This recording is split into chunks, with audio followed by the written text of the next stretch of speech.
नमस्कार, मैं अंजना और आप देख रहे हैं अभ्यंक न्यूज नेटवर्क, भारत का सबसे सर्वाधिक खबरों वाला चैनल, जो आपको निष्पक्ष सच्ची खबरें सबसे पहले अभ्यंक न्यूज नेटवर्क पर मिलती हैं।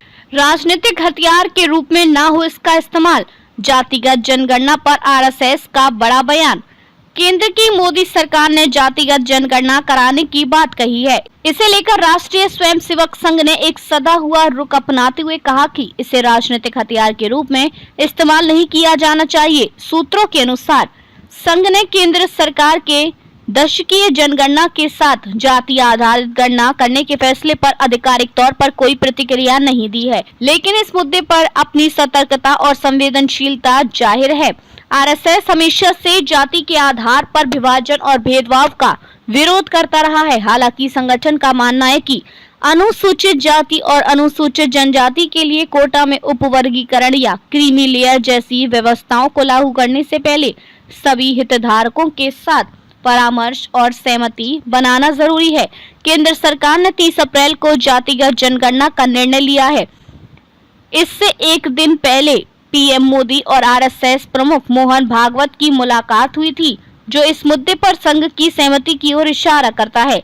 आरएसएस अपनी सामाजिक समरसता मुहिम के तहत हिंदू समाज को एकजुट करने की दिशा में काम करता रहा है। संगठन का कहना है कि जातिगत गणना को पॉलिटिकल टूल के रूप में नहीं देखा जाना चाहिए। पिछले साल सितंबर में केरल के पलक्कड़ में मीडिया को संबोधित करते हुए आरएसएस की मुख्य प्रवक्ता सुनील अंबेकर ने कहा था कि जाति संबंधी मुद्दे संवेदनशील हैं और राष्ट्रीय एकता व अखंडता के लिए महत्वपूर्ण है। उन्होंने कहा था कि इसे बहुत संवेदनशीलता के साथ संभाला जाना चाहिए, न कि चुनावी या राजनीतिक आधार पर। जातिगत जनगणना की मांग पर आरएसएस प्रवक्ता ने तब यह स्पष्ट किया था कि आरएसएस को जाति डेटा संग्रह करने में कोई आपत्ति नहीं है, लेकिन उन समुदायों और जातियों के कल्याण के लिए हो जो पिछड़े हैं और जिन्हें विशेष ध्यान देने की जरूरत है। जिन्होंने कहा था कि यह डेटा पहले भी एकत्रित किया जाता रहा है, लेकिन इसका उपयोग केवल उन समुदाय के कल्याण के लिए होना चाहिए, न कि चुनावी राजनीतिक हथियार के रूप में। आरएसएस का समर्थन। आरएसएस के इस बयान को अब एक महत्वपूर्ण समर्थन के रूप में देखा जा रहा है, जिससे नरेंद्र मोदी सरकार को अपने वैचारिक आधार से किसी बड़े विरोध का सामना किए बिना इस दिशा में आगे बढ़ने का रास्ता साफ किया है।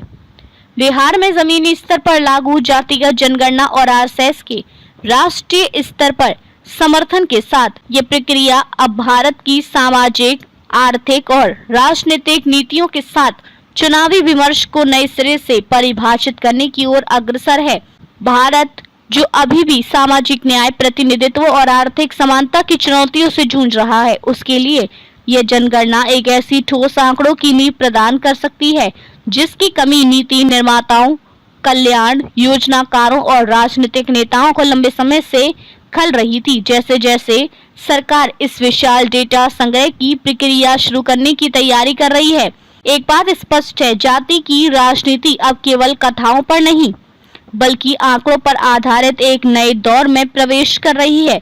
यह कदम न केवल सामाजिक समरसता और समावेशी विकास के लिए एक महत्वपूर्ण अवसर प्रस्तुत करता है, बल्कि यह भी सुनिश्चित करता है कि जातिगत गणना का उपयोग समाज के हित में हो, न कि विभाजनकारी राजनीतिक उद्देश्यों के लिए।